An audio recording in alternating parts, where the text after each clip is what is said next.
Hello everyone, I'm Jammuth, and welcome to What If Godzilla Was In. So this is obviously a series where I am just going to talk about what if Godzilla was in a certain show, or even in a certain movie, or even in an anime, or even a video game, if you will. And if Godzilla was to be in those things, what would happen, or what would this version? Now, there's two versions of Godzilla that I'm going to talk about. One that is the original, the usual animal Godzilla, and the more human Godzilla, meaning my Godzilla movies in my series. And the version that we're going to talk about is with my Godzilla, my version, the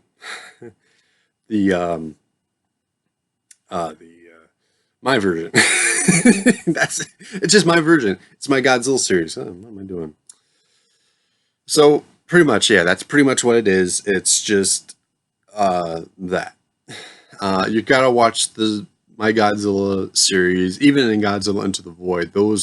That series will soon turn into a full-fledged movie. So made from TikTok, so I mean, it's pretty okay. It's not great, but it's okay, in my opinion. What else is there? Oh yeah. So here is the episode that we're going to talk about. The show that we're going to talk about is a certain one that I have done on this channel with ASMR and stuff like that. Some people like The Undertaker. Some people liked it when I play. Some people liked it when I do The Undertaker. Some people liked it when I did Sebastian and even Grell. I might move on to other characters, maybe even Pluto. Yay, I love Pluto. You know what I mean? Who doesn't like Pluto? He's just a big white dog, you know what I mean? Just a big white hellhound. And like I said before, I've never seen the show, but I know enough to think that I'm qualified to qualify as, me just giving you a little something here. Now, so how would this work? How would this basically work? Now, obviously we're gonna have to make this into an audio drama. I don't want the artist who is working very hard on the art, the pictures that are so lovely that they work hard. I mean, they work very, very hard to make those pictures look as good as they can be, and I give them a big round of applause to that. So we're just going to make it into an audio drama. It's going to be a quick one. It's probably going to be a good starting point for me, or to anyone out there who wants to. I'll get to that later when I do the audio. But when I write the script to the audio, I haven't wrote it yet, but I have an idea for it.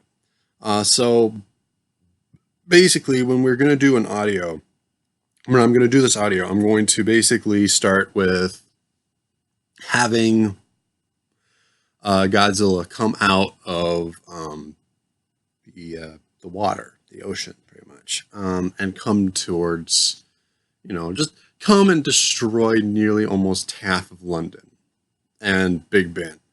If you've ever seen Gorgo, if you ever do see Gorgo, the movie, the 1961 movie, you'll understand that if you watch that movie, I'm gonna pay tribute to that movie with Godzilla, even though Gorgo is more of a knockoff of Godzilla for Britain.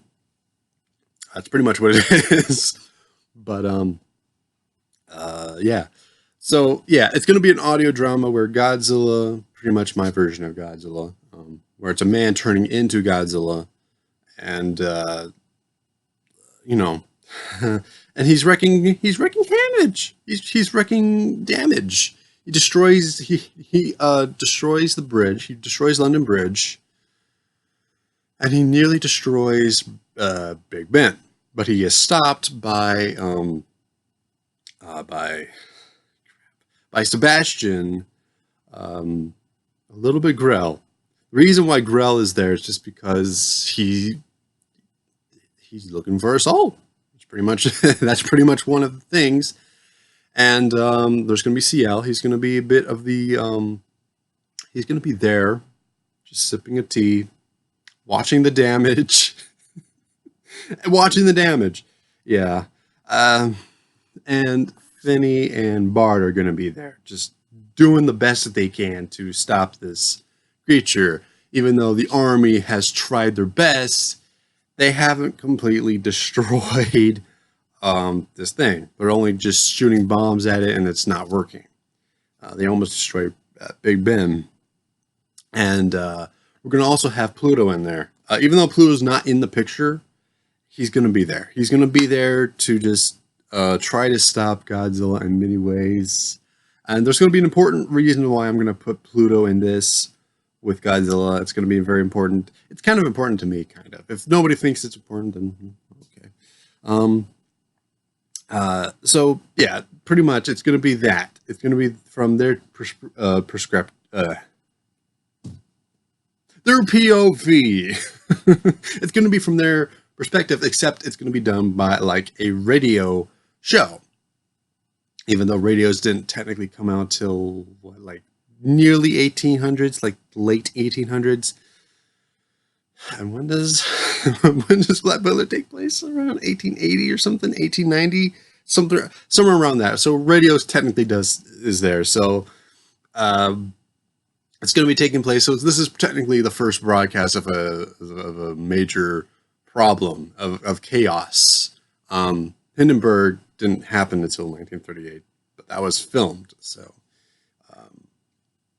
yeah, it's going to be like that. It's going to be like done like in the way of the 1954, like Godzilla King of the Monsters, the American version with Raymond Burr in it. If you watch that movie, you'll notice that there's a lot of problems with scenes with Raymond Burr. Nothing wrong with Raymond Burr. He's not a bad actor. It's just that it's obvious that he's been there just for a week or a day. That's what they technically said that they made the movie in. It's like a week or a day or something like that. Possibly. I had we're going full force away from the story for now. I'm going to tell you another story that my teacher, I had a science teacher who basically had a dad or a grandpa who was a janitor for the studio for that they were shooting Godzilla King of the Monsters. And they said that it was one day. So I don't know. I don't know. I was like shocked when I heard that when I was like 13 years old. But anyways, back to the thing, back to the story. So yeah, it's going to be that way. And Sebastian's obviously going to do something to Godzilla's nozzle, snout, if you will. Just pretty much, he's going to wrap something around his snout, or even put in like butter knives and try to put forks and spoons in there and just try to like do something. Apparently it does work in some form of fashion, but it's technically not the way that he would thought, because Godzilla's hide is very, very durable. He does bleed, but he doesn't, but it's not like it hurts. It's just like it's like a little cut, you know what I mean? It's just a little annoyance to Godzilla here. And so basically they do take him down through having Sebastian doing some crazy thing looking into Godzilla's red eyes. Oh yeah, we're going to go into red eyes. I'm going to talk about the red eyes some point, somewhere down the line. But pretty much he gets knocked out and steams away. That's pretty much what's going to happen. And they're going to realize that it's just a regular guy, just a regular dude.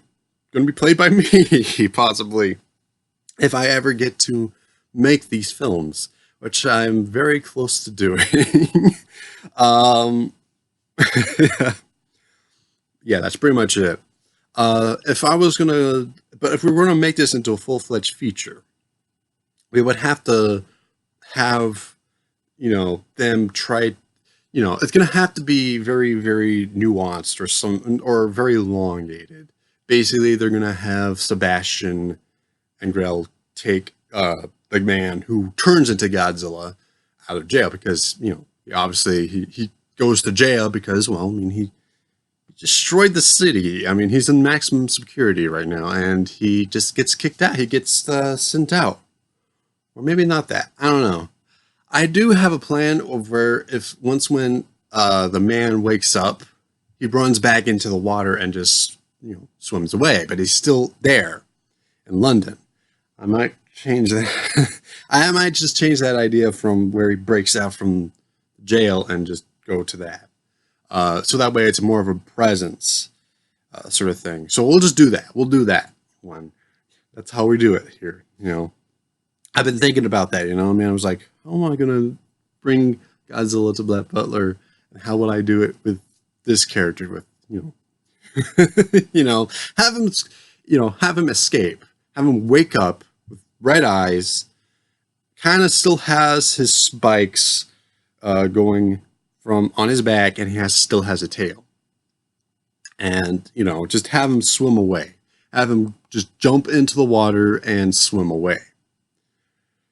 And I think we're going to have to go on with where he just kind of is just where the man who turns into Godzilla just, finds where CL lives, the manor, Phantom Hive Manor. And, CL wouldn't make a big deal out of it because, it's just, he swam away, probably became shark bait or something, or something like that. Something like that. And, Alois Trancy is going to be there. Yeah, no. Oh, I'm gonna pull all the stops. I'm gonna pull all the stops when I do this. If I do it, if I can do this, and they're gonna have a play date of like hide and go seek, or at some point. I'm still figuring it out. I might, when I do the audio, I'm gonna probably do a video like this and like tell you if I'm gonna tell you what's gonna happen later on. We're gonna make a video. We're gonna talk about that when I do the audio and when I finish with the script. The audio drama thing. So yeah, that's pretty much what's gonna be. It's gonna be a huge kind of not. It's gonna be a bit of a big battle in London town where I don't know if Piccadilly Circus even was around in 1890. Was it? I need to do more. I need to do more research. God damn it. But anyways, yeah, that's pretty much it. Yeah. So yeah, that's pretty much it. Next episode will be what if Godzilla was in Naruto? Who knows? I don't know. See you later.